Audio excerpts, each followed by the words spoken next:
తులారాశి వారికి చాలా కాలం నుంచి అద్భుతమైన ఫలితాలు కనిపిస్తూ ఉన్నాయి. ఇక్కడ షష్ఠ స్థానంలో శని గారు బాగున్నారు, నవమ స్థానంలో గురువు గారు బాగున్నారు, దశమ స్థానంలో శుక్రాచార్యుల వారు బాగున్నారు, ఏకాదశంలో రవి బుధ కేతువులు బాగున్నారు.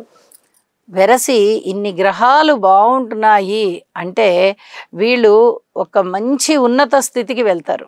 అయితే గ్రహణం పంచమ స్థానంలో ఏర్పడుతూ ఉన్న కారణం చేత, ఇది కోణస్థానం అవడం చేత ఇది అంతగా యోగించబడడం లేదు.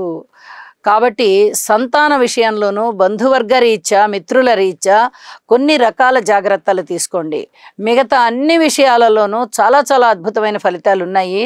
మీకు ఈ షష్టం అనేది శత్రురోగ రుణస్థానం అవడం చేత, అక్కడ శనిగారి వంటి బలీయమైనటువంటి గ్రహం ఉండడం చేత మీకు అనుకోని విధంగా ఆదాయం వస్తుంది.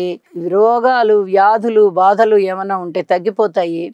అలాగే అనేక రకాలుగా విజయావకాశాలు లభిస్తున్నాయి. పిత్రార్జితాలు ఉంటాయి. పితృవర్గ రీత్యా బాగుంటుంది, ఉద్యోగ రీత్యా బాగుంటుంది. ఇక లాభాల విషయంలో దూసుకొని వెళ్ళిపోతారు. మీరు ఎన్ని లాభాలు రావాలో అన్ని లాభాలు ఉంటాయి.